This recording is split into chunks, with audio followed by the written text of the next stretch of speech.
الحمد لله نحمده ونشكره ونستعينه ونعوذ بالله من شرور أنفسنا ومن سيئات أعمالنا من يهده الله فلا مضل له وما يضلل فلا هادي له أشهد أن لا إله إلا الله وحده لا شريك له وأشهد أن محمدا عبده ورسوله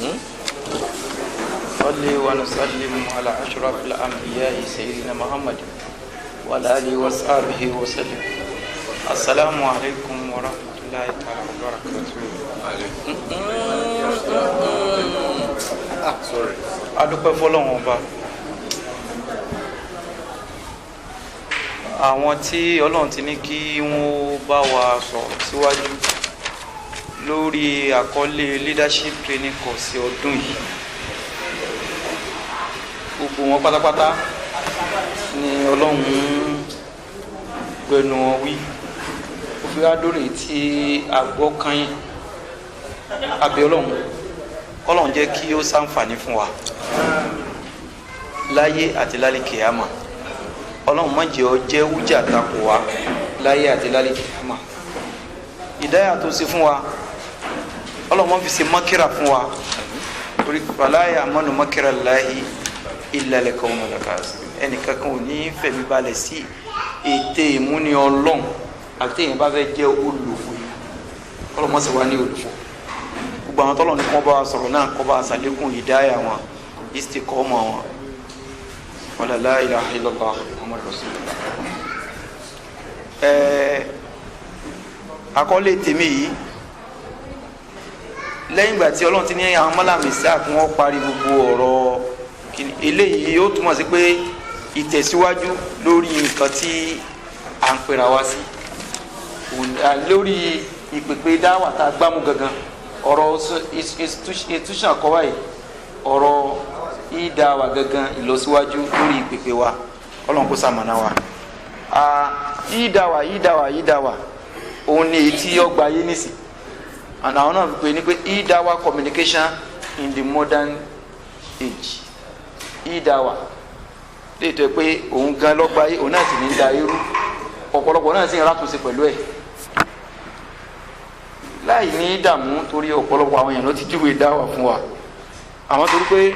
òun ó jẹ́ kókó gbólóhùn nínú àkọlé yìí tó jẹ́ kémi náà kọ síbẹ̀ pé dáwà wa o ní èdè wa ó túmọ̀ sí pé ojú pọ̀n náà àwọn náà wọ́n nídìí kí a ṣe dáwà fún wa nípa tiwa yóò mọ̀tẹ́ni wa yóò tún wa ṣe yóò tún kìlọ̀ fún wa pé ẹ má ṣubú o ẹ má ṣubú o ẹ má ṣubú o gbàtí ó lò èdè tiwa ó ní wadhakkir fa inna dhikra tanfa'ul mu'minin ìyẹn pé ẹran wọn létí àwa nìyẹn fa inna dhikra tanfa'ul inú rántí náà ìkìlọ̀ lè wà ń bẹ̀ o kò sí èyí tí ò lè pé síbẹ̀.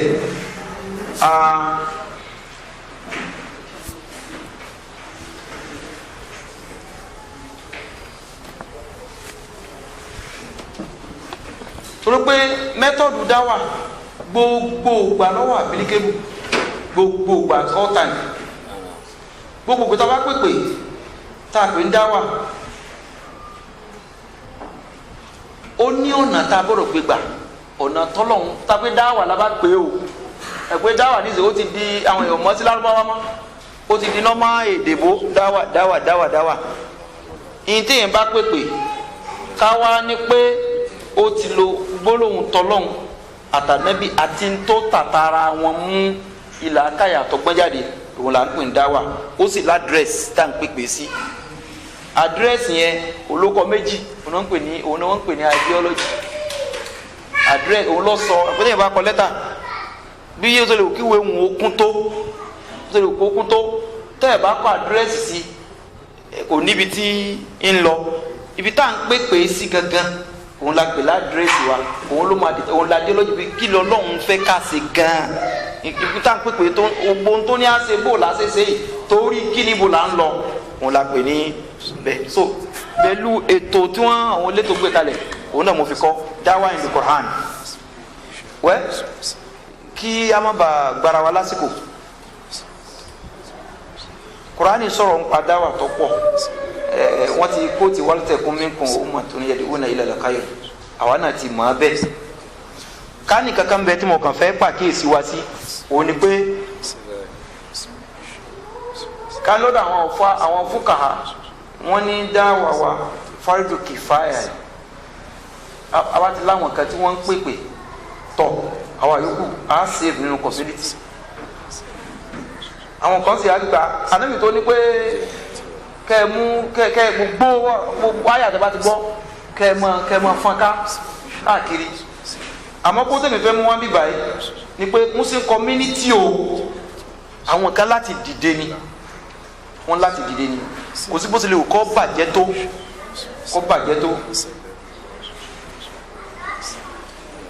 tí wọn bá dìde ọlọ́run ó pick wọn up for the pé ẹ ṣe for the neglect pé ẹ yàtí ntọ́lọ́wọ́n bá fẹ́ ọlọ́run sọ̀rọ̀ àwọn ọjọ́ kan ní Suratul Araf so nítawọn wíwọ́n ọjọ́ wọn ni pé àwọn kan náà apá wọn ní wa idh qalat ummatun minhum àwọn apá kan ní àwọn ọmọ kan nínú àwọn ìjọ yẹn wọn ní lima ta'izuna qawman Allahu muhlikuhum aw mu'azzibuhum 'adhaban shadida kí ló dé tẹ̀ tún ṣe wá àti fáwọn tẹ pé ọlọ́run ọba yóò hàlákà wọn yóò sì fìyà jẹ wọn ní ìyà tó le èsì tí wọ́n fọ̀ ni pé qalu ma'adhrata ila rabbikum wa la'allakum yattaqun aláti pè wọ́n ni gbogbo wọn ti bàjẹ́ tó àwọn ìjọ sábà pé gbogbo wọn ti kọ́ bàjẹ́ tó á pè wọ́n náà ni torí pé pípè wọn tiwa yóò jẹ́ àwíjàre ọlọ́run àpè wọn o wala'allahum yattaqun tẹ́ bá pè wọ́n ọlọ́run bá lè ó lè mọ̀ọ́mọ̀ kọ́ gbà wọ́n lẹ́rú kó sì fi ká gbà fún un èyí ń fi yé wa pé kò gbọdọ̀ sí neglect àwọn kan láti ṣiṣẹ́ yìí ni ó lè jẹ́ pé bí ẹni tí ń fọṣọ náà ni bí ṣe ń fọṣọ wọn bẹ́ẹ̀ lọ́wọ́ tiẹ̀ náà mọ́ pẹ̀lú bẹ́ẹ̀ mi ì fẹ́ fàágùn púpọ̀ níbẹ̀ èyí tó kàn ní dáwà in the sunnah dáwà pọ̀ nínú sunnah àti Ànábì sálàmù sálàyé fún wa kí a kàn lára rẹ̀ mo ti kọ́ yẹn náà àwọn ìtumọ̀ rẹ̀ náà kọ̀ọ̀kan nìyẹn nínú Sahih Muslim látọ̀dọ̀ Abu Hurairah mọ̀ndáha bọ́lọ̀ bí Ànábì sì wí yẹn gbogbo ẹnikẹ́ni tó bá pèpè lọ sójú ọ̀nà tọ́lọ́run ọba yóò ní láàdá tó ṣe déédéé láàdá àwọn tí ń bá ń tẹ̀lé in fact Ànábì tó wá ní làyà kùsù zálíkà mi òjòrò kọ́dà láàdá rẹ̀ ò ní dínkù torí pé spiritual ni kìí ṣe physical nígbà téèyàn má bẹ́là lọ́wọ́ téèyàn bá láìtì 1000 àbẹ́là ń bí àbẹ́là ń kò dín àbẹ́là àkọ́kọ́ tó fi láìtì ẹ̀ tó fi tẹ́ẹ̀ fi ń kàn kò dínkù yóò tó mọ multiply sí náà ni torí náà iṣẹ́ rẹ̀ gan Ọlọ́run bá fún àwọn tó bá gbé dáwà lọ́wọ́ iṣẹ́ rẹ̀ gidi tọ́lọ́run bá gbẹnu rẹ̀ wí tiẹ̀ ní pé kọ́ fàníyàn rẹ̀ mọ́ gẹ́gẹ́ bẹ́ẹ̀ náà ni Ànábì sàlàyé fún wa pé wà máa dá ilà àdọ̀láàlà gbogbo ẹ̀ tó bá pèpè lọ bí àánú yóò mọ̀ bẹ lórí ẹ̀ṣẹ̀ nínú ẹ̀ṣẹ̀ àwọn tó bá tẹ̀lé náà tọ́lọ́run ò sì ní dínkù kankan Ànábì Muhammad òun ló sọ ńgbà tí ó ní lùwẹ̀ pé gbogbo ẹnikẹ́ni tó bá gbé òun ló gbé ẹbọ wọ ilẹ̀ Arabia ó wá ní gbogbo ẹnikẹ́ni tó bá ṣe ẹbọ nílẹ̀ Arabia wọn ó sì mọ ẹ̀ṣẹ̀ rẹ̀ ó sì mọ dé ọ̀dọ̀ lùwẹ̀ ọlọ́mọsálà wà ń bẹ̀ kẹfì lè mọ̀ pé tọ́lọ́mù bá lóyàn ní orísun dáadáa ó mọ̀ jẹ́ tiẹ̀ lọ ni ó lè look straight sí wa àwọn kọ̀ọ̀kan tọ́lọ́mù láti ṣe àwọn àgbékalẹ̀ yìí àwọn tó kẹ́kọ̀ọ́ ń bẹ àwọn tó sábà bí oore kan lókùn ìgbà tí oore yẹn bá ń bẹ ládàá tí ń lọ ń bẹ yóò máa bẹ lọ fún wọn láíláí ni kódà àwọn tó bá ṣe wà ní ṣíṣàbá yìí náà yóò máa bẹ fún wọn láíláí ni àmọ́ téèyàn bá ṣe pẹ̀lú àníyàn tó dáa òun yóò sì jẹ́ dáwà lọ́dọ̀ Ọlọ́run ọba now gẹ́gẹ́ báwọn olóòtú sì gbé wa bó o láti wá sí dáwà wọ́n ní Ànábì Muhammad èèyàn tó moderate ni ó wà pragmatic wọ́n ní ìyẹn wà pragmatic ó dẹ̀ wà organize ọlọ́run bá fúnra ara rẹ̀ òun ló lo wa innaka la'ala khuluqin azim tí yẹn bá fẹ́ rí àwòkọ́ṣe dáadáa tó dáa jù ara nàbì láti kọ́ bẹ́ẹ̀ náà láti lè rí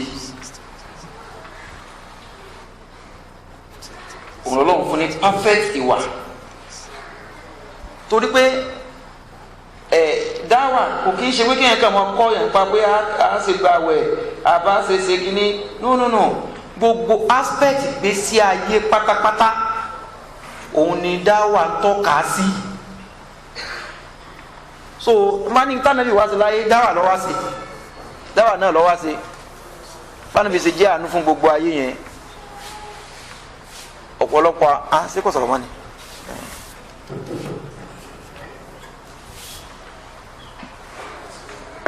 Ànábì ló kọ́ wa ní ọ̀nà wo la gbà pé àwọn èèyàn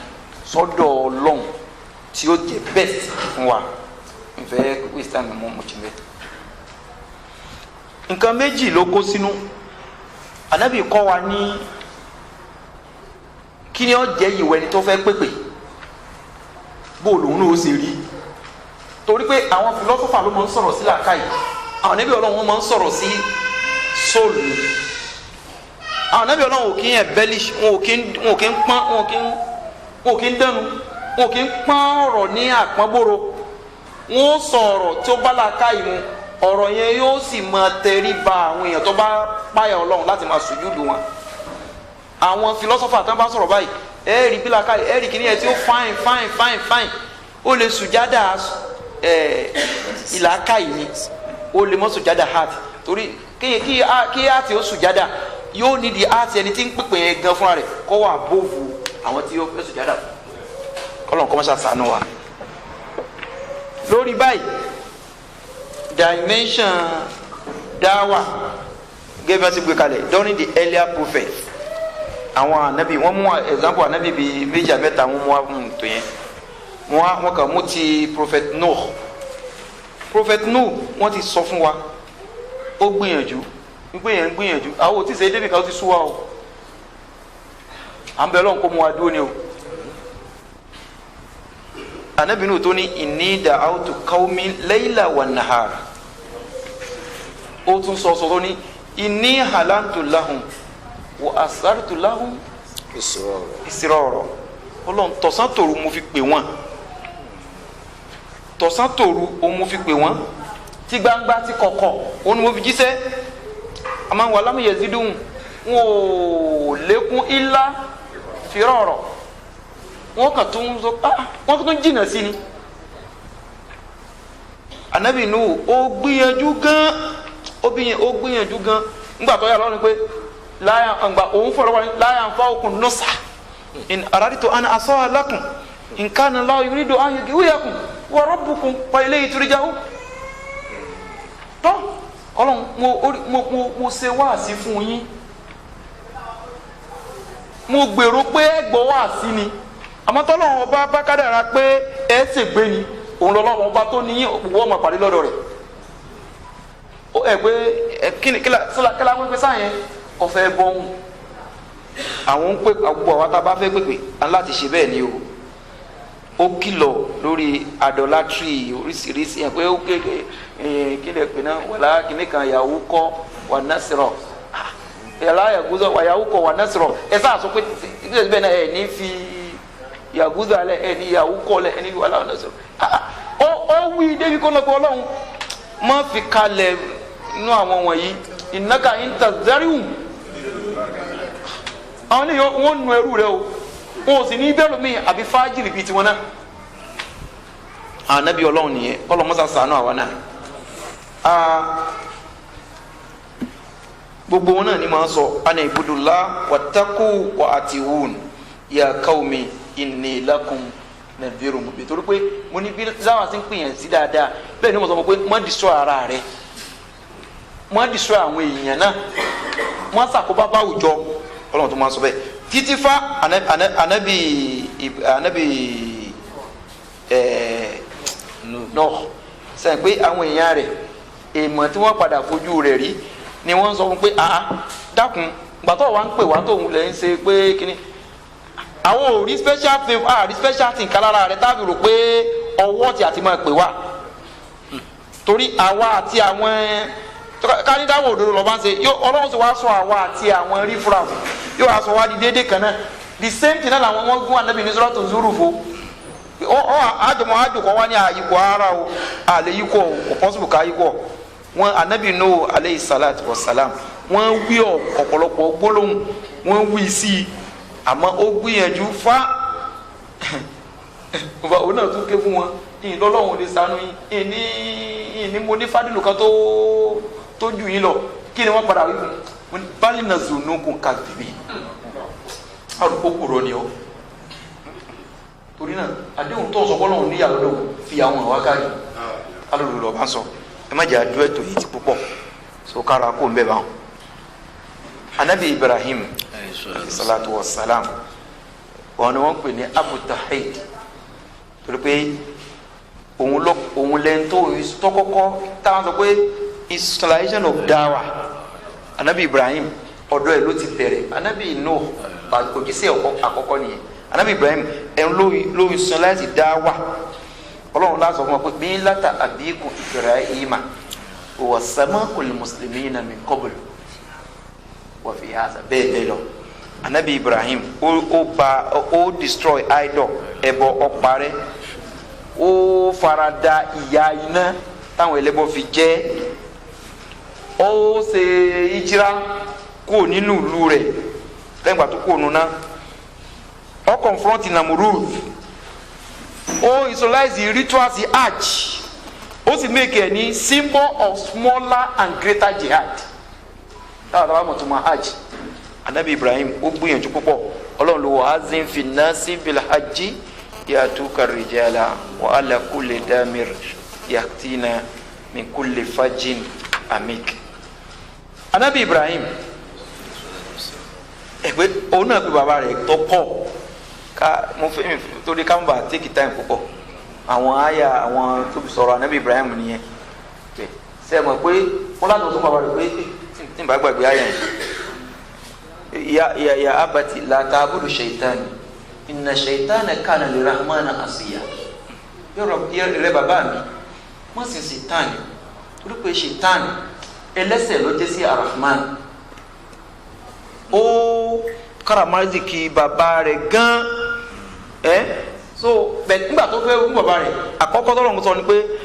ọlọ́run ní walaqad atayna Ibrahima rushdahu min qabl wa kunna bihi alimin pé a fún Ibrahim ní ìdáyà síwájú a nímọ̀ nípa Ibrahim dáadáa àti níta fún so gẹ́bọ́lọ̀ ṣe ṣe ànábì Ibrahim alayhi salatu wa salam ìdáyà tó fún yẹn òun náà ló jẹ́ special lára rẹ̀ in everything ànábì Ibrahim wọ́n try gan kọ́lọ̀ yẹ káwa náà lè ṣe bẹ́ẹ̀ ká gbìyànjú ọlọ́run ṣàánú wa prophet Musa alayhi salatu wa salam ẹ rí i pé ọ̀pọ̀lọpọ̀ gbà ọlọ́run ọba ìmọ̀ ń sọ̀rọ̀ Musa láti fi establish etí mo wà níbi ọlọ́run ni mo ń sọ̀rọ̀ ọ̀rọ̀ Musa ló wá pọ̀ jù kó bá fi establish ẹ̀fọ́ ní Muhammad Musa alákìtìyàn èèyàn alákìtìyàn gan ni náà ànábì ọlọ́run ọba sì mọ ok mala Abdulwahab wọn ni wọ́n ṣàlàyé bí Musa ṣe padà fi ọ̀pá na omi tó mi pín méjìlá ìmílẹ̀ tí wọ́n kó omi omi tán àwọn Bani Israel wọ́n fojú Musa rí ọ̀yà ẹ mọ̀ pé tálíkì èèyàn gidi ní Bani Israel pòkì ni wọ́n pẹ̀lú bẹ́ẹ̀ anabi Musa alayhi salam ó experience ọ̀pọ̀lọpọ̀ wàhálà gan pẹ̀lú àwọn Israel ara tó wà special lára anabi Ibrahim anabi Musa ó ní pé ó confront Karun ó wà láti mọ Karun ní sáàkù bìlí àwọn aṣáájú bíi ìtàn Karun ò pàtàkì sí wa ká mọ̀ pé èèyàn máa ń rí àwọn aristocrats àwọn rich people wọ́n máa ń takò dáwà kàtígórì àwọn tó máa ń takò dáwà lẹ́rí tó ní jẹ́ kẹrọ náà lọ àwọn náà ni wọ́n máa ń sọ̀rọ̀ láwọn ànábì Ọlọ́run pé kí ni ọ́ àárí fádùlù kan tó ní jù wá lọ. So bẹ́ẹ̀ náà ni ọ́ wá takò Firaun òun náà symbol kan ló jẹ́ is a symbol of kufur system ọ́ takò ẹ̀yin gbogbo alamọ̀tán bálẹ̀ àmọ́mọ́ báwọ́ra ẹ̀ tún rí evil scholars tẹ́gbẹ́ àwọn gan fúnra wọn obstacle ni wọ́n máa jẹ́ láti pèpè lọ sí ọ̀nà ọ̀dọ̀ Ọlọ́run ọba. Gbogbo eléyìí anabi Musa ó gbìyànjú àmọ́ one thing tí mo fẹ́ mú jáde nípa anabi Musa òun ni ọ̀rọ̀ tí Fáráò náà sọ fún un nígbà táwọn tí wọ́n ń da afa rẹ̀ tí wọ́n gbà ó ní qala amantu lahu qabla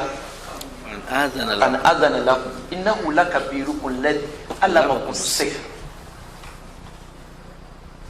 in tí ó gbajúmọ̀ jù ní irinṣẹ́ dáwà ní irinṣẹ́ ivu ní àsìkò anabi Musa alayhi salam idán Fáráò náà gbójúlé àwọn onídán rẹ̀ gan àmọ́ Ọlọ́run ọba ìgbà tí ó wà rán Musa sẹ́ ẹni tí ò bá dàkàmọ́ yóò lọ fún ní superior idán Ọlọ́run ò fún Musa nídán ó fún ní superior miracle ló fún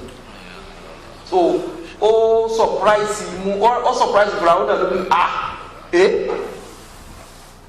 amantu lahu qabla an azana lahu láì gbà ẹ̀rọ lọ́dọ̀ mi ẹ sì yàtọ̀ mi ti fún Musa nánu innahu lakabirukum alladhi allamakum sihr. So ohun tí ẹ lọ́gá yín ti ń kọ́ yín ní idán fala uqatti'anna aydiyakum wa arjulakum min khilaf wala uzallim ọ bẹ̀rẹ̀ sí lérí ìṣe sondoko gbogbo lérí yẹn wò ká fún sondoko wọ́n sondoko fún wọn. Wẹ́ẹ́ ìtafẹ́ ló ń bẹ̀ ni pé irinṣẹ́ dáwà gbà náà tó sọ̀mìtì àwọn èèyàn Fáráò ẹ pé Haman wọ́n ti ṣàlàyé fún wa nígbà tó ń ka àwọn 30 tó máa wọná kéèyàn bá jẹ́ puppet ń máa wọná ni o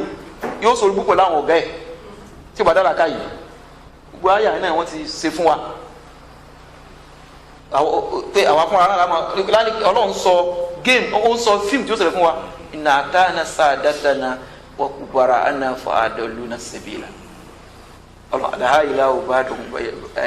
ba'dahum bi ba'd illa al-muttaqun aduwwu ba'dahum bi ba'd abe ko ni àwọn ọ̀rẹ́ ayò wọn ó di ọ̀tá ara wọn ní alikiyama àbúta pé basis náà fi ṣọ̀rẹ́ nìkan ní takwa òun nìkan wọ́n lè bọ́ mbẹ̀. So ká mọ̀ pé superior irinṣẹ́ dáwà ńgbà náà staff tọ́lọ́wọ́n bá fún Musa ni ẹgbẹ́ staff yẹn ló fi dá gbogbo ara òun yóò padà lead wa to ìdáwà. Now ká tó máa sọ̀rọ̀ ìdáwà lọ let's go to dáwà mo parí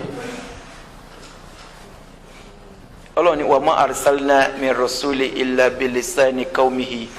liyubayyina lahum fayudillu Allahu ma yasha wa yahdi ma yasha wa huwal azizul hakim. Àwọn oní táwọn mufassir sọ ní ibi báyìí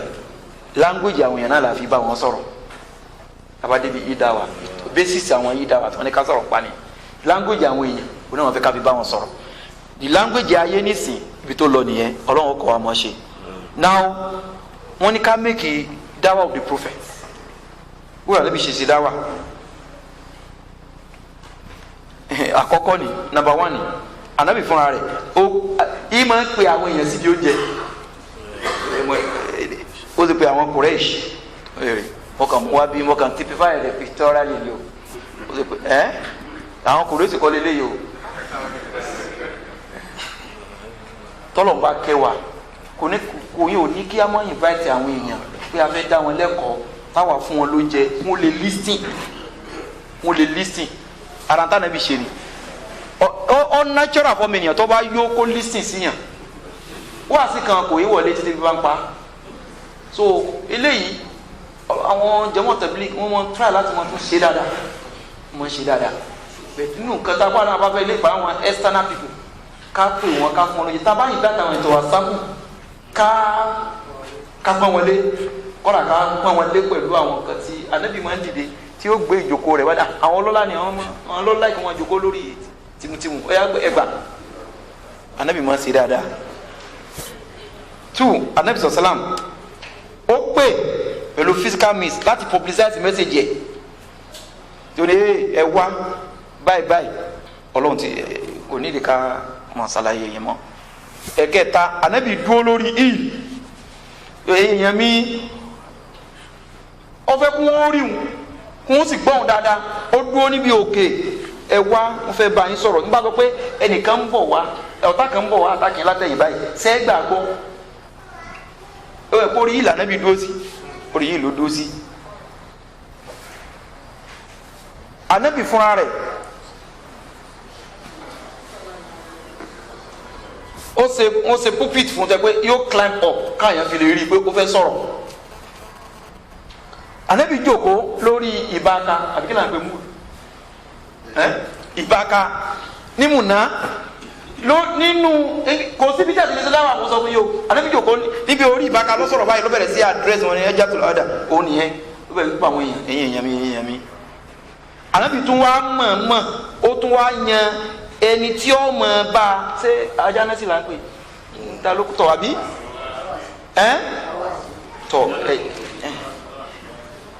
so èmi tó mọ̀ wí etí àwọn èyí tó ṣe ní Mínà ó wà nínú Abu Dawud àti An-Nasa'i.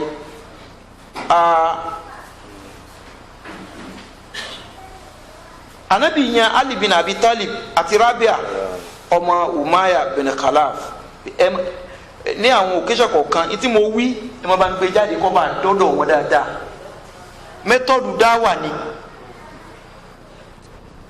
So gbogbo all those things now eléyìí ti take over fún wa nísìnyí are you ready? Will take over. Mo sure pé this one cannot be called bidia. Lẹ́yìn náà Ànábì máa ń jáde yọ ọlọ bá àwọn ọlọ́lá Mákà ó lè lọ bá wọn tí mò ń sọ rèé jẹ́mọ́ àti ṣe wàhálà tó wàhálà ẹ̀ ó sì kà wàhálà ẹ̀ yóò jáde yóò lọ bá wọn pé ẹ ṣe báyìí ni. Lẹ́yìn náà Ànábì mọ lẹ́yìn pé ó jáde ó lọ bá àwọn irú ẹ̀ ló bá lọ Tọ́ìf. Ànábì àmọ́ visit places of congregation pé àwọn èèyàn kójọ bí báyìí Ànábì ó sì lọ bá wọn bẹ́ẹ̀. Àwọn èèyàn tó wá ń bọ̀ wá sí hajj láti Mẹdínà pé hajj kèfèrí náà ni wọ́n fẹ́ ṣe gbà náà Ànábì mọ̀ lọ bá wọn lójú ọ̀nà pé èmi ni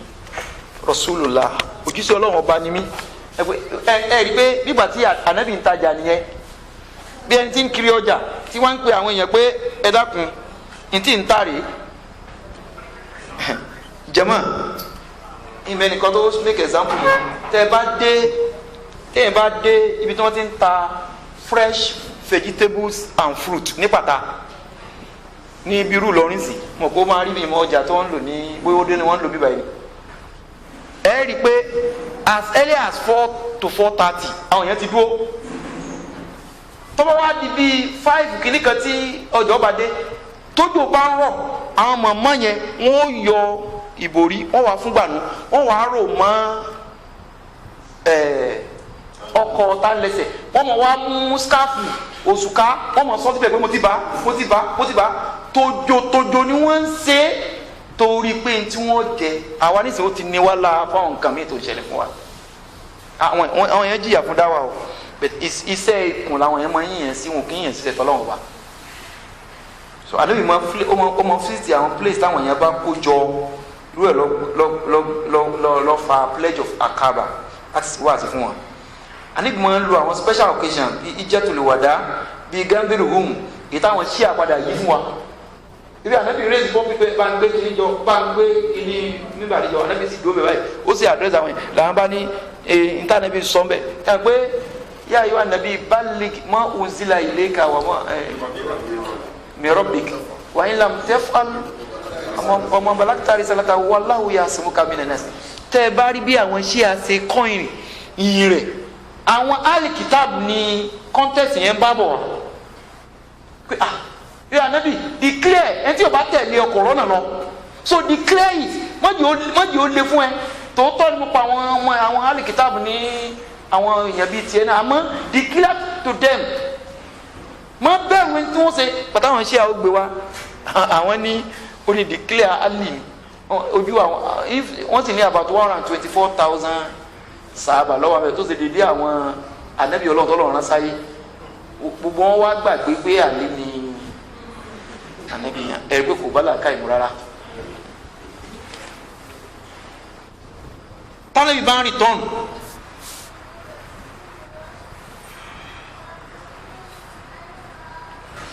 return from ìrìn àjò tábà ti wá bàbá yìí irú ẹ̀ làwọn olórí wa máa ń lò tó bá ti ń dàbọ̀ orí kan wọ́n máa ń pé kíní kan pé kí ló ní sọ àti máa àdírẹ́sì àwọn èèyàn yóò àdírẹ́sì àwọn èèyàn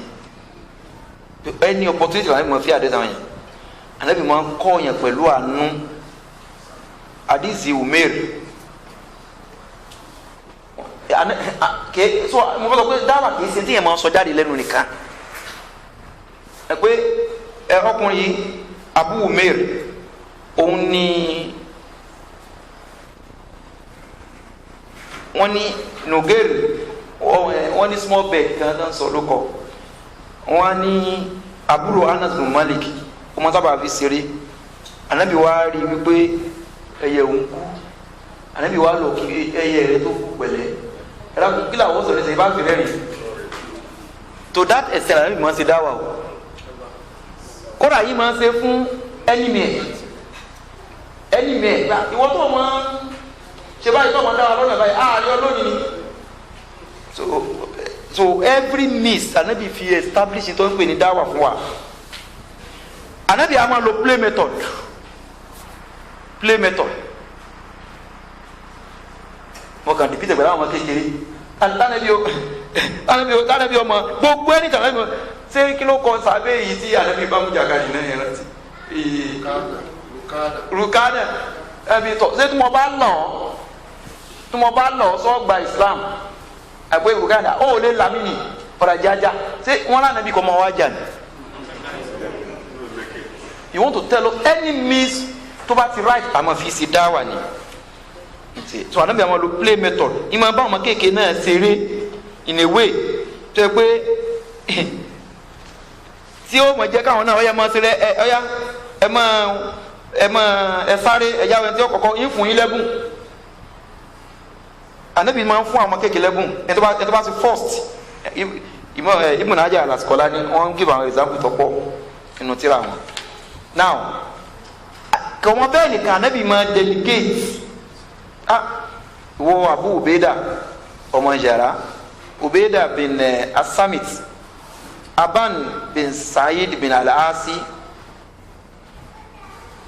oya ẹ lọ bí báyìí anabi delegate Abdullah bin Said bin Al-Asi fún àwọn captives of Badr anabi máa delegate àwọn obìnrin gangan náà different delegation ni yóò anabi máa delegate àwọn obìnrin irú Shifa'u Musliman wọn lọ kọ́ àwọn obìnrin ẹgbẹ́ rẹ̀ lọ kọ́ wọn ní kaba yìí wo Abdullahi bin Sa'id Al-Asi àwọn captives wọn mú ní Badri wọn lọ kọ́ wọn lẹ́kọ̀ọ́ ẹ̀sìn anabi àmọ́ síbẹ̀ gbélé àfin kọ́ wa bí anabi sì máa ń ṣe ni kọ́mọ bẹ́ẹ̀ nìkan anabi láwọn sọ pé wọ́n fit láti lè sọ̀rọ̀ pẹ̀lú àwọn èèyàn tó lajú pé ẹ̀yin you go and meet these people ntí kálukú wúlò fún ọ̀tọ̀ọ̀tọ̀ ni anabi àwọn ìwọ lọ sí báyìí àlọ́ ti Mus'ab bin Umair ọ̀yá ìwọ wọn lọ bí àti Malik láti pé ẹ máa lọ sí Medina Mu'adh bin Jabal àti Ita bin Asyad in Makkah Abu Ubaidah bin Jarrah to Yemen Mu'adh bin Jabal to Yemen Ali bin Abi Talib ìwọ ọ̀yá gba kini suratu Tauba bara nígbà tó sọ kalẹ̀ anabi salam abaka ló ń gbé lọ kéde pé wọ́n fẹ́ anabi bara túnmínà lára rasulaya anabi salam wọ́n ní Ọlọ́run bá sọ fún pé àjùlù wa pé ẹ̀jẹ̀ rẹ ní kí ó lọ declare torí ọ̀kánsù gbogbo treaty tó wà láàrin wọn nìyẹn and tell them pé Islam now come bear torí náà ẹ̀jẹ̀ rẹ ní kó declare rẹ no matter sẹ́ni àlè wa gbé awọ ẹran ọwọ́ hàn Suratu Tawbah sí nígbà tí yẹn ṣe muzara tó ṣe placards wọn ló wá gbé lọ́dọ̀ lórí sáàtẹ̀ fún wọn ní anabi máa delegate pé you go here and do this go and do this. Anabi delegate Amr bin Nazim al-Azariji to the people of Nigeria.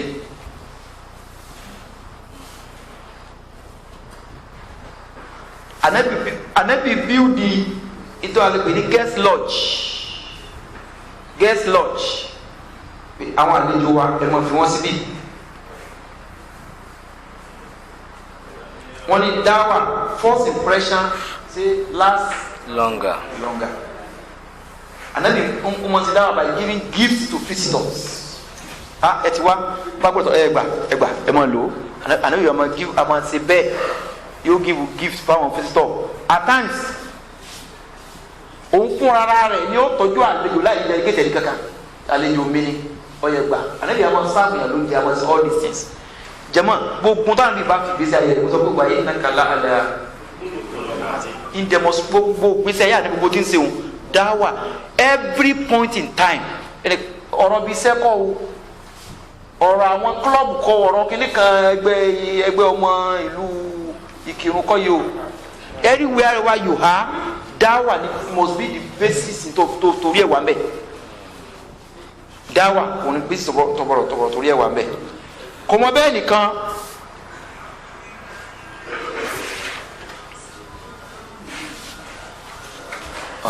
jẹ́ fún gbogbo bíi Anabi fún ara rẹ̀ ìmọ̀ assign responsibility fún àwọn personal assistants Anabi ní personal assistant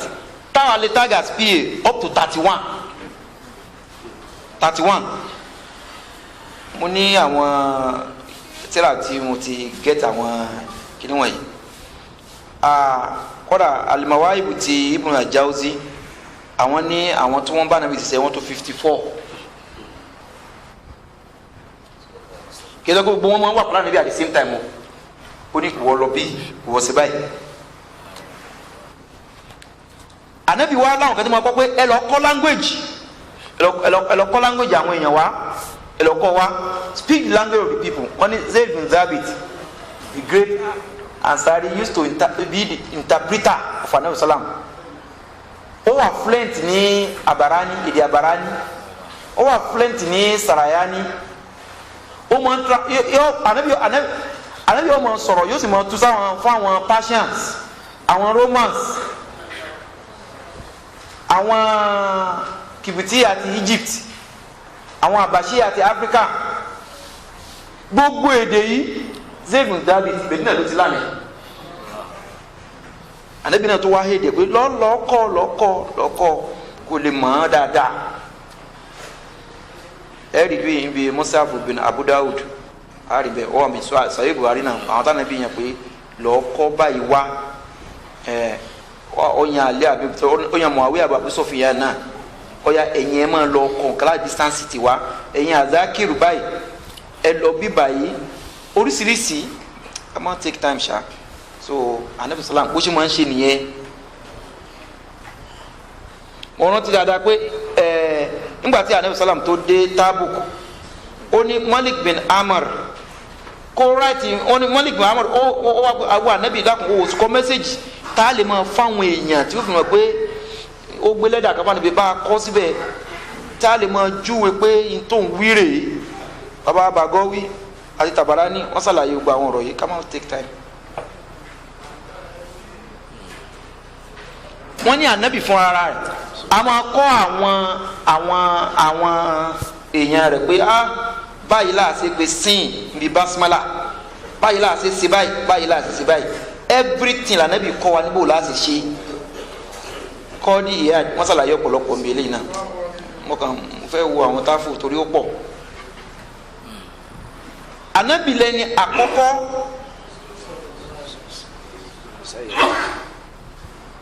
oh sorry, Muawiya ibn Abu Sufyan àwọn ló kọ organize kini Korea mail ẹgbẹ́ mail báyìí ẹgbẹ́ lọ fáwọn èèyàn. He made a station every 12 miles. Umar bin Khattab, Usman bin Affan àwọn ló lè foundation and àwọn tẹ wọ́n pè ní Darul Barid bí gbàtà ní post office àwọn pè ní àbí gbogbo yẹn la Nabi sallam wọ́n la ìfà mi dáwà wọn. Anabi tún wá èyàn lè fi poetry kasida tí ó fi ṣe dáwà yóò fi poetry ṣe dáwà gbogbo ìdáwà yẹn wá sọ di olórin nísìnyí poetry wọ́n lè fi ṣe dáwà in fact poetry nù àwọn fastest means of communication fún àwọn Lárúbáwá ni torí pé wọ́n máa hang ẹ̀ sí Kaaba ni yóò wá become talk of the town lè o ti compose consider báyìí ẹ wò báyìí yóò become talk of the town gbàmí wọn ẹrí àwọn èèyàn pàdé ní kíná pé market okaza gbàmí pé ọ ya wíìtì ẹ kémi náà wíìtì èmi Ànábì fúnra ẹ náà lọ pa àwọn ẹgbẹ́ ya ìwọ náà kọ poet máa fi sọ̀rọ̀ nípa ẹ̀sìn yìí nípa tawhid nípa ìfẹ́ Ànábì nípa kíní báyìí báyìí Ànábì náà wá ní àwọn èèyàn tí máa ń yàn pé kèfèrí báyìí ti kọ poet báyìí báyàwó náà dá kọ báyìí kìí ṣe títa burú pé àwọn fúnra ẹni lé sí o láti máa fi Islam lọ́lẹ̀ ẹsẹ̀ ní dáwà sáni bí ṣe Ànábì ò gbégbèsè ayé kan ayé dáwà ló gbé àwọn Hasan bin Sabit Abdullahi bin Rawa Kab bin Malik ara àwọn prominent poets Ànábì Muhammad yẹn Ànábì tó wá bírèkì geographical barrier omi dáná bí mu àtúnjẹ tó jẹ ẹ pé tower convenience làwọn máa ń ṣe o peter ti lè sọ̀rọ̀ ń bẹ peter so and everywhere dáná bí bá wà is for dawa general discourse on dawa inú àwọn decision tá a sọ yìí dawa is not just pé ká address àwọn èèyàn o ìta afẹ́ fi dáwà nípa afẹ́ fi gbàgbé kalẹ̀ Islamic way of life léyìí tó lè fi wá pé báyìí làásèse Ọlọ́run ṣàánú wa ní jẹ̀mọ́ Ọlọ́run kó bá mi fòrún kẹ́ àlẹ́ ayé àbírí àkọ́kọ́ mọ́lá lẹ́yẹ láti kọ́kọ́ bẹ́ẹ̀ láti bẹ̀rẹ̀ sí ní ṣúra rẹ̀ láti bẹ̀rẹ̀ sí fa ọ̀rọ̀ institutionalization ó include Imamu Ansarudeen nísìn Malam Abdulrahman Ahmad àtàwọn kọ̀ọ̀kan torí wọ́n take time nígbà tí ọ̀rọ̀ ẹja sọláìsì àdé àwọn tó wà mútẹ́ argument láàrin wa kò sí kó ni o kò sí kó kọ́lọ̀ tó wá sànù wa the first níta kọ́ bẹ̀rẹ̀ hospital àrùká mi bẹ̀rẹ̀ l'Ógbómọ̀ṣọ́ àwọn tó bá mọ̀ Ògbómọ̀ṣọ́ wa kọ́ mi bẹ̀rẹ̀ hospital so àwọn kan ní wá ní pé ká tó bẹ̀rẹ̀ kínní pé a lówó oṣù mẹ́fà lẹ̀ ọlọ́kọ̀fọ̀ Amir was just a member of the shura there Amir ní Málàmí àwọn ènìyàn wọn ò ní kàn sí ni o bó tí ìbá lówó oṣù mẹ́fà yóò wá kó pamọ́ yóò wá lóhun fi sanwó oṣù àwọn èèyàn kò ní fi ìfẹ́sì wọn fi ṣe nǹkan míì so bet ìgbà yẹn náà lọ bẹ̀rẹ̀ díẹ̀díẹ̀ torí pé wá ṣe kò sí àní-àní kánì kankan wà tó táàkì dáwà jù institution wa àwọn tó bá mi rìjà jù àwọn tẹ kọ́ra àtòkù wọn di sí wọn ò fẹ́ rí institution òun ló dà wọ́n rú ẹ bá mọ àwọn ìtàn yẹn ẹ mọ̀ pé kọ́ra àwọn kan bẹ́ẹ̀ ń kó bá mi rí kó ní kí wọ́n láti kó rẹ̀ wá ṣe fún wa ẹ yìí má jì àníyàn dáadáa ni wọ́n ní ẹ̀yìn yẹn o sì rárá o jí tì mí o sì ní Ọlọ́run tó bu wa ṣe wọn afẹ́ pàdé lọ́dọ̀ rẹ̀ náà lórí báyìí wọ́n ní ìsọ̀rọ̀ òun ló ti tó àfìrí bá a ṣe mọ́ o ẹgbẹ́ tíọ́rì ni àjòkó èèyàn fáyà ó sọ̀kan tàbílẹ̀ ó sọ̀bílẹ̀ tíọ́rì ni o téèyàn bá dé tó bá dé èèyàn máa gbọ́n sí ni mo ní experience kan báyà mọ́nà ògiri mọ́ lè mọ̀ ìgbà tó wọ́n ti bẹ̀rẹ̀ INPS lọ́rọ̀ èmi ní chairman bọ́ọ̀lù bẹ̀ bàbá kan bẹ́ẹ̀ bẹ́ẹ̀ pápá ni bá ti wá ní kó wọn ò sanwó oṣù àwọn ò sanwó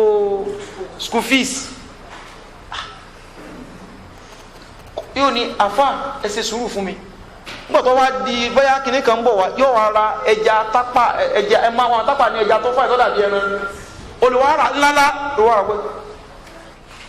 fi gbà wẹ̀ mọ́nà reality ló dé yẹn wọ́n ní àwẹ̀ mọ̀mọ́ ẹ ta bàbá ẹ ta ẹja yìí ẹ fi san ó ní olùkọ́ni sọ pé káwọn ọmọ wọn lè wẹ̀ ní kò lè sanwó reality ni bá a ṣe lọ́rọ̀ àwọn àgbo bẹ́ẹ̀ làwa náà ní tiwa oníranran ní bẹ́ẹ̀ òun gan ló fi hàn wá bá a ṣe mọ òun ló sì wá pé ìmúra wa ó kù púpọ̀ ká múra sí ọlọ́run tó gbogbo wa ṣe ìdí eléyìí torí micro Islamic society òun ni dáwà òun ni sọ ẹ̀ ṣàtàṣe torí pé tábàlà pé dáwà ní address kí ló address bi ti lọ ó ń pèpè fún effort láti create a society bí tó pé déédéé equity yóò wà upheld ọgbọ́n gbòó dáwà nìyẹn o fáwọn èèyàn jẹrù ọlọ́run jẹmọ́ kẹgbọ́yé kì í ṣe pé dáwà ní pé gbogbo ayé òdì mùsùlùmí no kì í ṣe bẹ́ẹ̀ ọlọ́run recognize nínú àwọn alikitab tó ní wà wọ́n dà ó ní wàyí min alikitab intaman kintor ìwádìí ìrèké wàmínú intaman dinar láàyò adi ìrèké ìbẹ́ nú àwọn alikitab tẹ́ bá gbé owó tó tóbi ó kéré báyìí fún wọn yóò dà padà fi gbá owó tó gbélé mi lọ́wọ́ ni ó sì bẹ́ náà alikitab tó bá fi dínárì kan fún kò yá àdá padà ọlọ́run fi sọ pé dáadáa wà náà àwọn èèyàn tó dá léèyàn ìtẹ́sí fẹ́ ṣe ni wípé ẹ ní corrupt society ọfẹ́ kẹ́sì rule kẹpa wọn kẹ́kẹ́ wọn tètè wọn sọ gírù sọ pé Islam náà mọ̀ rule torí Islam nìkan ni ò ní ṣàbòsí àǹtù ọ̀dùnfilẹ̀ àmọ́nẹ̀ká ìlà àyẹ̀ àwọn ẹni ọlọ́run tó lo Islamic system àwọn nìkan ò ní ṣàbòsí based on gbogbo fẹ́ lọ́fẹ́ gbogbo wọn nígbà tó sọ láàrin gbogbo wọn láti ṣẹlẹ̀ yìí ibùn pẹ̀lú àwọn bàbá wa ọlọ́run kó tún gbogbo wa ṣe. so dáwà òun mo túbọ̀ mo ní ultimate goal rẹ̀ is to create a conscious all-embracing commitment to Islam. torí ní eléyìí dáwà ó kó ayé gbogbo ayé all facets ayé politics ní socio-cultural ní kí àwọn wí jáde kọ́ o spiritual ni mundane ni ó wá pa gbogbo ẹ̀bọ̀ in an idealized frame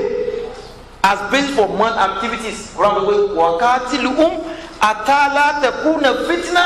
wa yakunu dinu kulluhu lillah kí ló kún ní pé everybody will become Muslim kọ́ ọlọ́run fẹ́ ẹ create a society inú society yẹn ẹ làwọn bàtàkà ní ẹ làwọn òṣèlú rẹ ìmọ̀ ẹ làwọn kọ̀ọ̀kan bẹ́ẹ̀ àmọ́ Islam ni ó rò pé rárá ò lè wọ sọ báyìí jáde rárá ìwò tó fẹ́ sọ ó fà fìtínà sáyé ni ó lè ṣe pati eléyìí kò ní ọmọ sẹ́sìn rẹ o àmọ́ tó bá fi destroy àwùjọ all faces dey destroy àwùjọ Islam ní wọn àti control pé I don't allow this mo ní ọmọ sẹ́sìn rẹ àmọ́ ọ̀ gbọ́dọ̀ ṣe léyìí gbogbo tí bàbá yìí jẹ́ náà ni wọ́n ní ọ̀ gbọ́dọ̀ ṣe yẹn wọ́n wá sàlàyé bíi mo ní this not to say pé gbogbo èèyàn pé ká compare àwọn èèyàn sínú Islamic creed ni o no àwọn èèyàn ní freedom láti practice belief wọn ẹ̀sìn wọn láì ní destroy àwùjọ láì ní corrupt àwùjọ but Islam ló ní standard etiquette bẹ́ẹ̀ sì máa ṣe rèé èyí lè fẹ́ ṣe sí ìyàwó yìí àmọ́ ìyàwó tẹ́ máa ṣe tẹ́ wà pípa títẹ́ dá wà láàrin no àdìgbà gbogbo all this thing so tí yẹn bá ìtí dáwà wa kálẹ̀ bí n tọ́ka sí pé kákìrìtì society ẹ̀kọ́ society ni máa ń enrich àwọn èèyàn bẹ́ẹ̀ bá dé àwọn tó ń kílè pé àwọn ní Islamic kínní àwọn èèyàn ó payọ àti sábúrú máa dínkù yóò enrich individual máa ń destroy mọ́ dárù kúfùrù dárù àrùn yìí máa ń destroy mọ́ láàánú individual tó bá fẹ́ gùn báyìí yóò sì máa fà wálẹ̀ òun ló jẹ́ containing tension wa náà ọ̀pọ̀lọpọ̀ situation but in an Islamic environment ó máa ń tó bá fẹ́ ìwà abú tó wù náà ni wọn ò ní gbà láyè so ebi anabi salam òun ló kọ́ security pẹ̀lú àwọn Banu Kayuka Banu Kureza Banu Nadir àbí ní ní Medina anabi náà ló padà expel them away from Medina. Anabi ó be and let be ni, kò sí ethnic cleansing nínú ẹ̀sìn, kò sí religious cleansing, ṣírìkùlẹ̀ nígbà. Àmọ́ you create a society pé Islam ni ó rúlu tí ayé òfin ní bàjẹ́. Purpose dáwà bí tó ń lọ gan nìyẹn. Àwọn ni Ọlọ́run ẹ̀kọ́ wà nídìí wọn lọ́wọ́ àsìlọ́n. Ẹ̀yin èṣù ẹ̀sìn rẹ nìkan ni ọmọ ìgbésù lárugẹ kò ní hàn. Àmọ́ lónìí dáàmú sọ ìta wà ní pé lónìí ẹ tó bá fẹ́ sọ Ọlọ́run òun ló wà ní dínkù jù ní àwùjọ yìí. Ọlọ́kọ̀ ṣàánú ẹni kọ̀ọ̀kan wa. Now Western perception of dawa, sorry mo kàn sáà yà lọ bíbá yìí ni jẹmọ báwa ti sọ̀rọ̀ dawa àwọn wọn lo Western mo kàn fẹ́ make a reference to Christian. The Western is not Christian but wọ́n accept Christianity wọ́n sì make as a official religion tiwọn most of the time. Western civilization wọ́n realize pé Islam ní agbára gan láti rule ayé wọ́n ti study lifestyle Anabi sallam nínú síra rẹ̀ wọ́n ti study Quran wọ́n rí pé ó touch all facets of life. àwọn fún wọn lọ́wọ́ pé wọ́n fún Islam ní picture tí ò dáa wọ́n fi ń pè láwọn oko oríṣiríṣi terrorism ní gbogbo backwardness ní forcefulness but Christianity wọ́n regard as irinṣẹ́ tí wọ́n gangan tí ó serve alternative to Islamic call. níjọ́ ni mò ń sọ mo ní àwọn nígbà tó fẹ́ destroy Spain concern tó kọ́ bá wọn jù ní pé ní Andalus àwọn mùsùlùmí kí la fẹ́ fi destroy wọn náà wọn ẹja create liberal life fún wọn because wọn so much attached man spiritual and moral life tá a bá ti destroy méjèèjì àrọ́ náà lọ. àwọn ni well ìtẹ́sẹ̀ ni pé ẹ import àwọn obìnrin ẹ create club house. ọ̀kan náà àwọn pastor òun ló ní òun submit grape video fún wọn pé ẹ máa fi produce wine ọwọ́ akọ síbẹ̀ pé to spoil the Muslim. gbàtúmọ̀ destroy Andalus nìyẹn o ẹ pé irinṣẹ́ ni gbogbo yẹn lọ gbogbo nǹkan àgbẹ̀ nígbà yìí ó wà nù Bíbélì ẹ̀ mọ́ mutí but àwọn kan náà ló fi síbẹ̀ pé Jésù sọ omi di ọtí.